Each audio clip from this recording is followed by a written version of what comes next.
ஆண்டவர் இயேசு கிறிஸ்துவில் மிகவும் பிரியமான சகோதர சகோதரிகளே, இந்த ஆலயம் மிக அழகாக இருக்கிறது. நாம் எல்லாரும் மகிழ்ச்சி அடைகிறோம். ஆலயம் அழகாக இருந்தால் மட்டும் போதாது, அருள் பணியாளர் பேசுவது எல்லாருக்கும் கேட்க வேண்டும். இது இறை வார்த்தை முழங்கப்படுகிற இடம். அதை நாம் மறந்துவிடக் கூடாது. ஒரு கிறிஸ்தவன் என்பதற்கு என்ன அடையாளம்?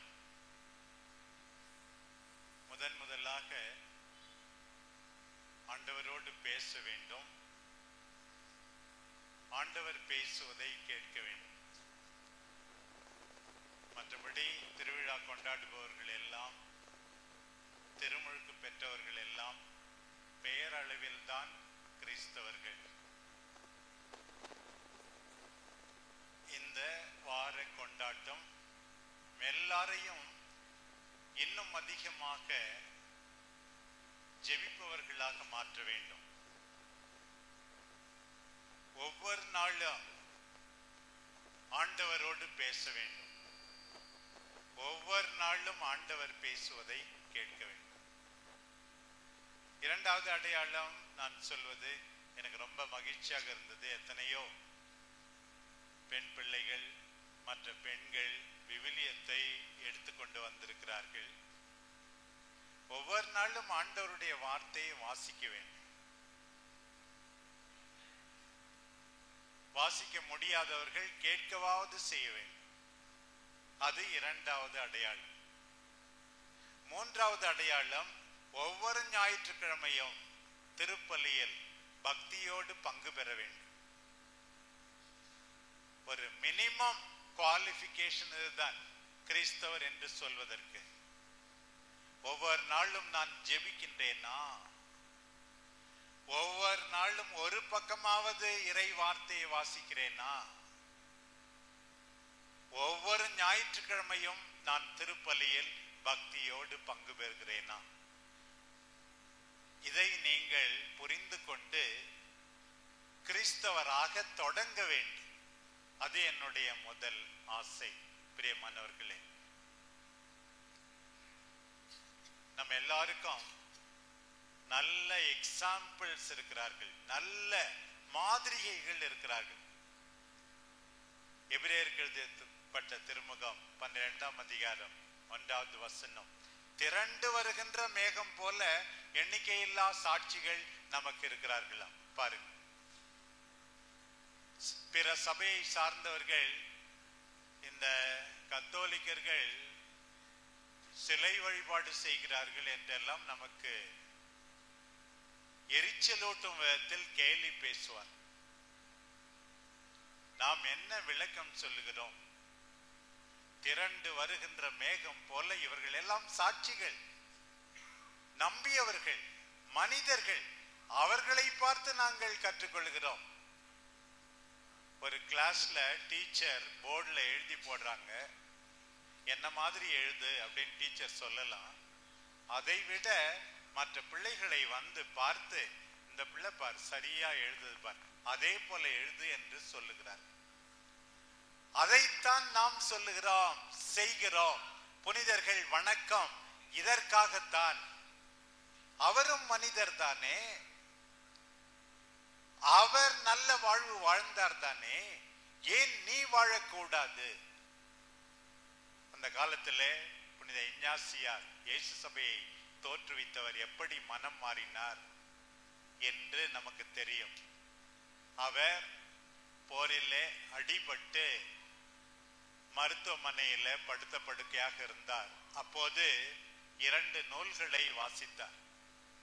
ஒன்று விவிலியம், இன்னொன்று புனிதர்களின் வரலாறு. புனிதர்களின் வரலாறை அவர் வாசிக்கும் போது அவர் தன்னையே கேட்டுக்கொண்டார். If Dominic can do this, if Francis can do this, why can't I? புனித டொமினிக் இவ்வாறு செய்ய வேண்டும் என்றால், புனித பிரான்சிஸ் இவ்வாறு செய்ய முடியும் என்றால் நான் ஏன் செய்யக்கூடாது? பிரியமானவர்களே, இன்றைக்கு நம்முடைய பாதுகாவலி புனித குழந்தை தெரசம்மாவை நினைக்கிறோம். பாருங்கள், எத்தனை ஆண்டுகள் வாழ்ந்தார்கள் என்று உங்களுக்கு தெரியும்.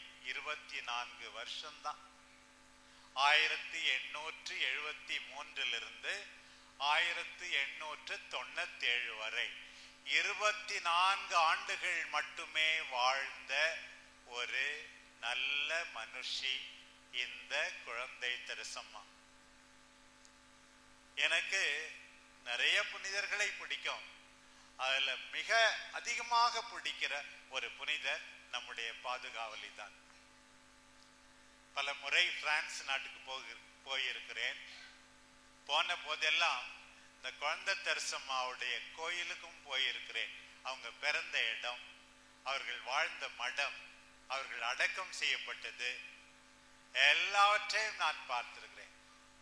அதுவும் சில ஆண்டுகளுக்கு முன்பு குழந்தை தெரசம்மா மட்டும் இல்ல, அவங்க அப்பா அம்மாவும் புனிதரா அறிவிக்கப்பட்டார்கள். குழந்தை தெரசம்மாவுடைய அப்பா அம்மாவும் புனிதர். இன்றைக்கு திருமணமான ஆண்களுக்கு பெண்களுக்கு எல்லாம் ஒரு பெரிய பாடம். சிஸ்டர் ஆனா, சாமியார் ஆனா, அர்ச்சிஷ்டவங்களாகணும், புனிதர் ஆகணும்னு கிடையாது. ஒரு குடும்பத்துல மகள், அப்பா, அம்மா எல்லாரும் புனிதர். 15 வயதிலேயே ஸ்பெஷல் பர்மிஷன் பாப்பானவர்கிட்டே போய், பிஷப் முடியாதுன்னு சொல்லிட்டார், பாப்பானவரை பார்க்க கூடாதுன்னு சொல்லிட்டார். பாப்பானவரை போய் பார்த்து, எனக்கு 15 வயசு தான் ஆகுது, இருந்தாலும் நான் மடத்துல நுழையணும், எனக்கு பர்மிஷன் கொடுங்க அப்படின்னு கேட்டுதான் அங்க போனேன். 15 வயசுல இருந்து 24 வயசு வரைக்கும் மடத்தை விட்டு, அந்த 4 சுவர்களை விட்டு வெளியே வரவே இல்லை. இயேசுவை அன்பு செய்தார். 2 புனிதர்களுக்கு பைபிள் நல்லா தெரியும். ஒன்னு அந்தோனியார், புனித அந்தோனியார். பாப்பானவர் சொன்னாராம், அப்பெல்லாம் இன்னும் பிரிண்டிங் பிரஸ் இல்ல, பைபிளை எரிச்சிட்டாலும் கவலை இல்ல, ஏன்னா அந்தோனியார்கிட்ட நான் கேட்டா மனப்படமா சொல்லுவாரு, நான் திருப்பி எழுதிக்கலான்னு சொன்னாராம். பாரு, நம்ம குழந்தை தெரசம்மா 24 வயசுல பைபிள் ஃபுல்லா தெரிஞ்சிருந்தது பாரு. முக்கியமா புதிய ஏற்பாடு நல்லா தெரிஞ்சிருந்தது பாரு. புனித ஜெரோம் சொன்னார், வேதாகமத்தை அறியாதவன் கிறிஸ்துவை அறியாதவன். நான் கத்தோலிக்கரு, நான் கிறிஸ்தவரன்னு சொல்றது. எனக்கு ஒரு ஆசை என்ன தெரியுமா, நம்முடைய தந்தை அற்புதராஜ் இருக்கிறாரு, இந்த காலத்துல எல்லாரும் மிக அதிகமாக விவிலியத்தை வாசிக்க வேண்டும், தியானிக்க வேண்டும், கேட்க வேண்டும். நான் அடிக்கடி சொல்ல, 3 சாப்பாடு வீட்டுல சாப்பிடுற இட்லி, தோசை, பிரியாணி எல்லாம் அது உடலை தான் வளர்க்கும். நமக்கு இன்னும் 2 சாப்பாடு இருக்கு. கத்தோலிக்கரான நமக்கு 2வது சாப்பாடு ஆண்டவருடைய வார்த்தை.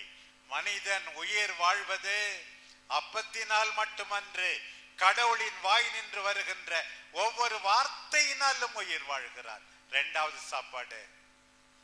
3வது சாப்பாடு புனிதமிகு நற்கருணை. 2வது சாப்பாடும் 3வது சாப்பாடும் தான் உன்னுடைய இதயத்தை வளர்க்கும். அன்பார்ந்த திருமணமான ஆண்களே, பெண்களே, உங்கள் குழந்தைகளின் உடலை மட்டும் வளர்க்காதீர்கள், மூளையை மட்டும் வளர்க்காதீர்கள், அதை தாண்டி இதயத்தை வளர்க்க பாடுபடுங்கள். ஆண்டவருடைய வார்த்தை வேண்டும், ஆண்டவருடைய புனிதமிகு நற்கருணை வேண்டும். அப்போதுதான் இதயம் வளரும். நான் மீண்டும் மீண்டும் சொல்வது, the heart of education is the education of the heart.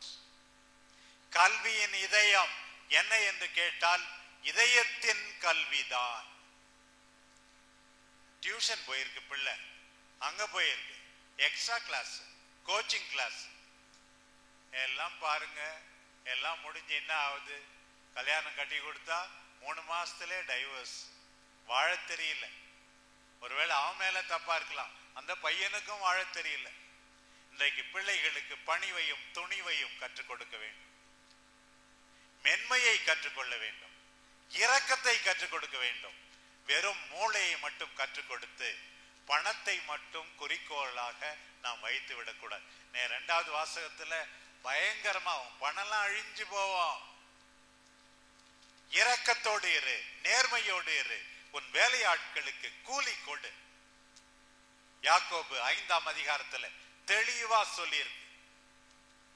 இந்த பணம் உனக்கு நிம்மதியை கொடுக்காது. 1000 இருந்தும் நிம்மதி இருக்காது. ஆண்டவர் வேண்டாம், அவர்தான் உண்மையான மகிழ்ச்சியை கொடுப்பார்.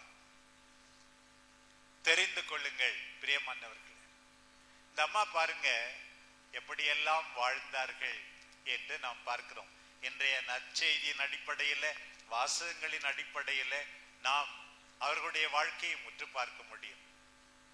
ஒன்று, சிறு சிறு காரியங்கள் வழியாக மற்றவர்களுக்கு அன்பை வெளிப்படுத்துவது, இறைவனை மகிமைப்படுத்துவது.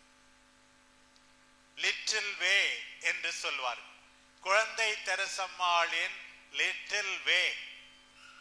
காலைல எழுந்த உடனே அப்பா அம்மாவுக்கு உதவி செய்ய, காய்கறி நறுக்க, பெருக்க, வீட்டை சுத்தமாக வைத்திருக்க, ஆண்டவரே அம்மாவுக்கு நான் இப்படி உதவி செய்கிறேன் என்று சிறு பிள்ளைகள் செய்தால் ஆண்டவர் உண்மையாகவே மகிழ்ச்சி அடைவார். பாருங்கள், இதுதான் குழந்தை தெரசம்மாளுடைய வழி. சிறு சிறு காரியங்களை அக்கறையோடு அன்போடு செய்வது, புன்முறுவலோடு செய்வது, எல்லாரையும் ஏற்றுக்கொள்வது, எல்லாரையும் மதிப்பது. பாருங்க, அங்க வயசான சிஸ்டர் ஒருத்தவங்க, அவங்கள குழந்தை தெரசம்மா கையை பிடிச்சி கூட்டிட்டு போனோம் சாப்பாட்டு அறைக்கு, கோயிலுக்கு எல்லாம். கொஞ்சம் வேகமா போனா அந்த அம்மா திட்டும், என்னை கீழே தள்ளி கொன்னுடுவ போல இருக்கு அப்படின்னு. மெதுவா கூட்டிட்டு போனா அதுக்கும் திட்டும், எப்பதான் நம்ம கோயிலுக்கு போய் சேர போறோம்னு திட்டும். குழந்தை தெரசம்மா எல்லாவற்றையும் பொறுமையாக தாங்கிக் கொண்டார்கள், எல்லாரையும் ஏற்றுக்கொண்டார்கள். இன்றைக்கு முக்கியமாக பிரியமானவர்களே, நீங்கள் கற்றுக்கொள்ள வேண்டும் என்று நான் நினைப்பது என்ன தெரியுமா? இந்த நாட்களில எல்லாரையும் ஏற்றுக்கொள்ளுங்கள். நம்மை தாண்டி நல்லவர்கள் இருக்கிறார்கள், நம் வீட்டை தாண்டி நல்லவர்கள் இருக்கிறார்கள், நம் கத்தோலிக்க திரு அவையை தாண்டி நல்லவர்கள் இருக்கிறார்கள், திருமுழுக்கு பெறாமல் நல்லவர்கள் இருக்கிறார்கள். இன்றைய முதல் வாசகத்திலே நாம் வாசிக்க கேட்டோம். அதுதான் மோசே, கடவுளே இந்த மக்களை நான் எப்படி தனியாக சுமப்பது புலம்பினார். அவர்களை திருப்திப்படுத்தவே முடியவில்லை. உடனேதான் கடவுள் அவருக்கு 70 உதவியாளர்களை கொடுக்கிறார். முதல்ல அதுல இருந்து நம்ம என்ன கத்துக்கிறோம் தெரியுமா? சில கணவர்கள் எல்லாத்தையும் நான் தான் செய்யணும், என்னை கேட்டுதான் செய்யணும் அப்படின்லாம் இருக்காது. மோசே கிட்ட இருந்து இன்னைக்கு கத்துக்கும். பணி பகிர்வு, அதிகார பகிர்வு ரொம்ப முக்கியமானதுன்னா என்ன கேளுமா, இதெல்லாம் நீ செய்யலாமா, எல்லா காரியத்திலும் தலையிடக்கூடாது. ஆங்கிலத்துல சொல்லுவாங்க பிரின்சிபிள் ஆஃப் சப்சிடியாரிட்டி அப்படின்னு. முக்கியமான காரியம் தான் என்கிட்ட கேட்கணும். சிறு குழந்தைகள் சில காரியங்களை அவர்களாகவே செய்ய முடியும். குளிக்க போறேன் அப்படின்னா போய் பர்மிஷன் கேட்கணுமா? பர்மிஷன் கேட்க வேண்டிய அவசியம் இல்லை. மிக முக்கியமான காரியத்துக்கு பெரியவர்களுடைய தலையீடு வேண்டும். நிறைய பிரஷர் ஏறது எதுக்கு தெரியுமா? எல்லாத்தையும் தூக்கி தான் தலையிலே போட்டுக்கிறதுனால தான். உங்கள் மனைவியர் சில காரியங்களை செய்ய முடியும், அதை அவர்களுக்கு தன்னுரிமையோடு விட்டு கொடுக்க வேண்டும். அதை மறந்து விடாது. தவறு செய்யும் போது குறுக்கிடலாம், அதுவரை எல்லாவற்றையும் தானே செய்ய வேண்டும் என்று இருக்கக்கூடாது. பாருங்கள், மோசே உதவியாளர்களை சேர்த்தார். அந்த நேரத்துல கூடாரத்துக்கு வெளியே 2 பேர் இறைவாக்கு உரைத்தார்களாம். அதைத்தான் இன்றைக்கு வாசி கேட்டோம். எண்ணிக்கை 11ஆம் அதிகாரத்திலிருந்து எல்டாட் மேடாக் என்ற 2 பேர். உடனே யோசுவா மோசேயினுடைய நெருக்கமான சீடர், அங்க பாருங்க, வெளியே இருக்கவங்க எப்படி அதெல்லாம் செய்யலாம். சில பேர் பாருங்க, எல்லாத்தையும் நான் தான் செய்யணும். மற்றவங்களையும் செய்ய விடுங்க. பாடுவதாக இருந்தாலும், வாசகம் வாசிப்பதாக இருந்தாலும், எத்தனை பேர் செய்ய முடியுமோ எல்லாருக்கும், திறமையானவர்கள் அத்தனை பேருக்கா வாய்ப்பு கொடுக்க வேண்டும். மோசே யோசுவாவை திட்டுகிறார், உனக்கு ஏன் பொறாம? நல்லதை நீ மட்டும் தான் செய்ய வேண்டுமா? எல்லா மக்களுக்கும் ஆவியானவர் கிடைக்கட்டும் என்று மோசே சொல்லுகிறார் பாரு. அதேதான் இன்றைய நற்செய்தி வாசகத்துல நம்ம கேட்டோம். யோவான் வந்து இயேசு கிட்ட, ஆண்டவரே உம்முடைய சீடர் கிடையாது, ஆனா உன் பேரால அவன் பேய ஓட்டுறான், தடுக்க பார்த்தேன், நீங்க என்ன சொல்றீங்க? ஏன் தடுக்க பார்த்த? நல்லது யார் வேணாலும் செய்யட்டுமே, தடுக்காதே. ஆண்டவர் சொல்லுகிறார் யோவானிடம். ஆண்டவர் என்ன சொன்னார்? எனக்கு எதிராக இல்லாமல் இருப்பவன் என் சார்பாகத்தான் இருக்கிறார். நம்ம என்ன சொல்லுவோம்? அதை மாத்தி, என் கூட இல்லாதவன்லாம் எனக்கு எதிராக தான் இருக்கான், என் கூட இல்லாதவன்லாம் எனக்கு எதிராக தான். யார பார்த்தாலும் என்னுடைய எனிமின்னு நினைச்சுக்க வேண்டியது சில பேர். ஆண்டவர் சரியான பாடம் புகட்டுகிறார் பாரு. எனக்கு எதிராக இல்லாத இருப்பவன் என்னோடு தான் இருக்க. நல்லது யார் வேண்டுமானாலும் செய்யட்டும். என்னுடைய வாழ்க்கையில நான் பல பேரை சந்தித்திருக்கிறேன். இந்த மொழியை சார்ந்தவங்களாம் கெட்டவங்க, சில பேர் சொல்றது அப்படி முத்திரை குத்துறது. அதை விட மோசமான பாவம் எதுவுமே கிடையாது. நான் சின்ன குழந்தையா இருக்கும் போது என்னை படிக்க வச்சவர் கேரளாவில இருந்து வந்த ஒரு ஃபாதர் ஜோசப் ஏத்தக்குழி அப்படின்னு சொல்லி எங்க ஊர்ல பண்ருட்டி பக்கத்துல பங்கு சாமியாரா இருந்தவர். நான் வந்து தமிழர்களை எவ்வளவோ துன்பத்துக்கு ஆளாக்கிய சிங்களர்கள் எல்லாம் கெட்டவர்கள் நினைச்சிட்டு இருந்தேன். ஒரு கத்தோலிக்க சிங்கள குடும்பத்தை நான் பார்த்தேன் வேளாங்கண்ணி. அவங்களே வந்து காசு போட்டு டிக்கெட் போட்டு என்னை அவங்க வீட்டுக்கு கூட்டு போனாங்க. பாருங்க எவ்வளவு பாசமாக அவர்கள் கவனித்துக் கொண்டார். சின்ன பிள்ளையில நான் பேசியிருக்கேன், சைனாவுக்கும் இந்தியாவுக்கும் சண்டை நடந்தது அப்ப 1970களில். அப்போ வந்து இலக்கிய மன்றம், பட்டிமன்றம், குருதி வெறி பிடித்த கொடூர செஞ்சீனா இன்று கோடிக்கணக்கான மக்களை கொன்று குவித்து வரும் பாகிஸ்தானுக்கு பக்கபலம் இப்படி எல்லாம் வந்து நான் பேசினேன் சின்ன பிள்ளையா இருக்கும் போது. இப்ப பாக்குறேன், சிங்கப்பூருக்கு போவேன் அடிக்கடி. என்னுடைய அண்ணன் குடும்பம் அங்கே இருப்பதால் எல்லா இந்த சைனீஸ் தான் அங்க சிங்கப்பூரியன்ஸ் நிறைய பேர் இருக்காங்க. அப்படி உயிரை கொடுத்து கவனித்துக் கொள்வார்கள் பாருங்க. நான் ஒரு முறை பாரிஸ் நகரத்திலே பிரான்ஸ்ல வழி தெரியாமல் தவித்தேன். ஒரு கத்தோலிக்கருக்கு போன் பண்ணினேன், அவர் வரவில்லை. ஒரு முஸ்லிம் தான் வந்து என்னை அழைத்து சென்றார். 40 கிலோமீட்டர் வந்து.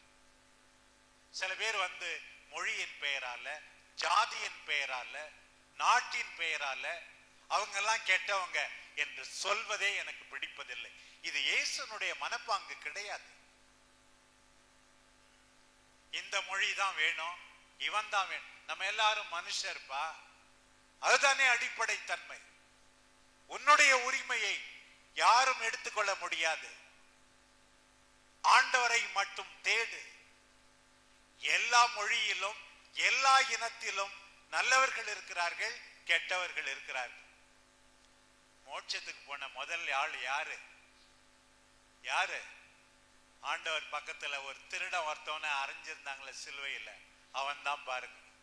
உடனே நாங்களாம் வாழ்நாள்லாம் இயேசு கூட இருந்தோம், நாங்க போறதுக்கு முன்னாடி இவன் என்ன போறது அப்படின்னு நம்ம சொல்ல முடியுமா?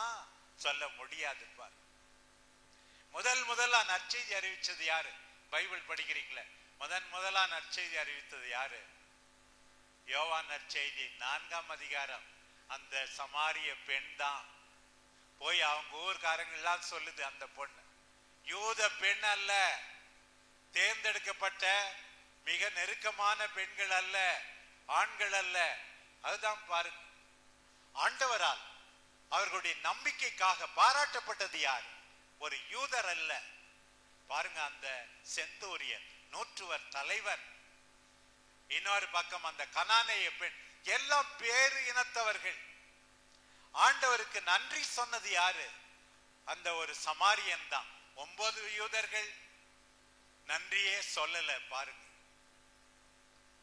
ஆண்டவர் பாவிகளை தேடி வந்திருக்கிறார், நேர்மையாளர்களை தேடி வரவில்லை.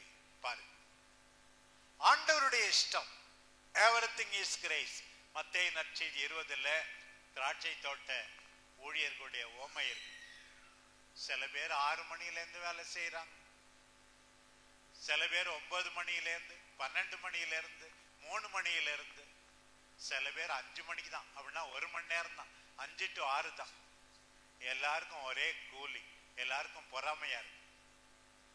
மற்றவர்களை பார்த்து பொறாமைப்படாதே, உனக்குரியது உனக்கு உண்டு. ஆண்டவருடைய தாராளத்தை நீயும் பின்பற்று. இதுதான் இன்றைக்கு ஆண்டவர் சொல்வது. பாரு, மத்தேயு 22 நம்ம வாசிக்கிறோம். அந்த விருந்து, மணமகனுக்காக விருந்து ஓமை பாருங்க. கூப்பிட்டவங்க எல்லாம் வரல. மனை மாடு மனைவி முக்கியமா போயிடுச்சு. போய் தெருவில் இருக்கவங்க எல்லாம் கூட்டுவா. ஆண்டவருடைய இஷ்டம். உன்னை தாண்டி நல்லவர்கள் இருக்கிறார்கள். நல்லது எங்கிருந்தாலும் ஏற்றுக்கொள்ள வேண்டும். அவர்கள் கெட்டவர்களாய் இருந்தாலும் ஏற்றுக்கொள்ள வேண்டும். இந்த ஆண்டு நம்முடைய திருத்தந்தை மீண்டும் மீண்டும் சொல்வது, நம்முடைய திருஆவை, நம்முடைய பங்கு ஒரு கோட்டை அல்ல. It is not a fortress, it is a tent. கோட்டை அல்ல, அது ஒரு கூடாரம். கோட்டையில நீ மட்டும் சுயநலமா இருப்ப, கூடாரத்துல எல்லாருக்கும் இடம் உண்டு. அவன் கெட்டவன் ஒதுக்கி விடாது, எல்லாரையும் வரவேற்க வேண்டும். பாவி என்று யாரையும் தள்ளி விடாதீர்கள். இந்த பிள்ளையை திருத்தவே முடியாது, என் முகத்திலே முழிக்காத இருக்காது. அப்படி தந்தை காத்து கொண்டே இருக்கிறார். ஊதாரி பிள்ளையினுடைய தந்தை காத்து கொண்டே இருக்கிறார். கதவு திறந்தே இருக்கிறது. அந்த மனநிலையை நாம் பெற்றுக்கொள்ள வேண்டும். பிரியமானவர்களே, நம்முடைய மனசு விசாலமாக இருக்க வேண்டும். இங்கே இருக்கிற எத்தனையோ பேர் சில உறவினர்களை, சில நண்பர்களை ஒதுக்கிவிட்டீர்கள். கதவுகளை திறங்கள், நீங்கள் மகிழ்ச்சியா இருப்பீர்கள். உங்க பிரஷர் ஏறாது, நல்லா இருப்பீங்க, சந்தோஷமா இருப்பீங்க. ஆண்டவர் ஆசீர்வதிப்பார். கதவு திறக்கப்படட்டும், உங்கள் இதயம் திறக்கப்படட்டும். நான் வாசிக்கிறோம், உம் கூடாரம் இன்னும் அதிகமாகட்டும், பறந்து விரியட்டும். எஸ்ஐ 56 வாசிக்கிறோம் பாருங்கள். தொடக்கத்திலே உன் கூடாரத்தை சிறகை விரிப்பது போல விரித்து காட்டு, எல்லாரும் வரட்டும். இன்னைக்கு எத்தனையோ மக்கள் இருக்காங்க, நான் சொன்னது போல பிற மொழியினர், பிற மதத்தவர். அவங்க எல்லாம் நல்லவங்க, அவங்க எல்லாம் பாவி, நீ நரகத்துக்கு போற. சில பேர் சொல்றாங்கல்ல, சில சபகாரங்களாம், பாவி நீ நரகத்துக்கு போற. அப்படிலாம் சொல்லவே கூடாது. ஏசு அப்படி சொல்லவே இல்லை. அந்த காலத்திலே அகுஸ்தினார் சொன்னார், திருச்சபையில் சில பேர் இருக்காங்க, அவங்க கடவுள்கிட்ட இல்லை. கடவுளிடம் சில பேர் இருக்காங்க, அவங்க திருச்சபையில் இல்லை. அந்த காலத்திலே சொன்னார், baptism is not a ticket to heaven. நீ ஞானஸ்நானம் வாங்கினா மோட்சத்துக்கு போறதுக்கு டிக்கெட் கிடையாது. நம்பிக்கை உண்மைதான். நம்பிக்கையோடு இணைந்த நல்ல வாழ்வு இருக்க வேண்டும். சினிமா எல்லாம் சில சமயத்துல பாக்குறோம், பெரிய சிலுவையா போட்டிருப்பான், அவன் தான் கத்தி வச்சிருப்பான், துப்பாக்கி வச்சிருப்பான், எல்லா அநியாயத்தையும் செய்வான். நமக்கே வெக்கமா இருக்கும். நம்பிக்கைக்கேற்ப வாழ்வு. இன்றைக்கு ஆண்டவர் உங்களையும் என்னையும் அழைக்கிறார். உன் நம்பிக்கைப்படி உன் வாழ்வு அமைய வேண்டும். தாராளமா இருக்க வேண்டும், விசாலமா இருக்க வேண்டும். அப்படின்னா பிஷப் நற்செய்தி அறிவிப்பதெல்லாம் வேஸ்டா அப்படின்னு கேட்கலாம். என்ன சொல்லணும்? நான் இயேசுவை நம்புகிறேன், என் வாழ்வை பார், மகிழ்ச்சியா இருக்கிறேன், நிம்மதியா இருக்கிறேன், துணிச்சலா இருக்கிறேன் என்று உன் வாழ்க்கையை காட்டு. பேதுரு சொல்லுகிறார் தன்னுடைய முதல் திருமுகத்தில், யாராவது விளக்கம் கேட்டால் மரியாதையோடு பேசுங்க, மிகவும் இனிமையாக பேசுங்க, உங்கள் நம்பிக்கைக்கு விளக்கம் கொடுங்கள் என்கிறார். அதை செய்யத்தான் வேண்டும். அதை தாண்டி நாம் எல்லாரையும் ஏற்றுக்கொள்ள வேண்டும். பாவிகள் என்று நீங்கள் நினைக்கிறவர்களுக்கும் இடம் உண்டு. இந்த காலத்துல பாருங்க, சில நேரத்தில் நம்ம பார்க்கிறோம், எரிச்சலா வரும். திருநங்கையர் அங்கே இங்கே இருந்து பிச்சை எடுக்கிறார்கள் அல்லது வேறு தொழில் செய்கிறார்கள், வருத்தமா இருக்கிறது. எந்த அளவுக்கு ஒதுக்கப்பட்டு விட்டார்கள் பாருங்க. அவர்களையும் நாம் மதிக்க வேண்டும். அவர்களும் கடவுளின் சாயல், இரக்க உணர்வு கொள்ள வேண்டாம். சில ரவுடிங்க இருக்கிறாங்க. எதுக்காக? நீ அவனுக்கு கவனமே செலுத்தல, அதனால்தான் ரவுடி ஆவறான். அதை நியாயப்படுத்தவில்லை. இளைஞர்களை உற்சாகப்படுத்து, அவருடைய திறமைகளை பயன்படுத்து. இப்படி இருக்கத்தான் ஆண்டவர் இன்றைக்கு அழைக்கிறார் பாருங்க. பிரியமானவர்களே, நாம் எல்லாரும் புனித குழந்தை தெரசம்மாவை உற்று பார்ப்போம். அவருடைய பொறுமை, ஜெப வாழ்வு, அவருடைய சகிப்புத்தன்மை, அவருடைய விடாமுயற்சி, அவர் மௌனமாக துன்புற்றது, இதெல்லாம் நமக்கு பாடம். விண்ணை நோக்கிய நம்முடைய பயணத்தின் துணிச்சலோடு, நம்பிக்கையோடு, அன்போடு தொடர்ந்து முன்னேறுவோம். ஆமென்.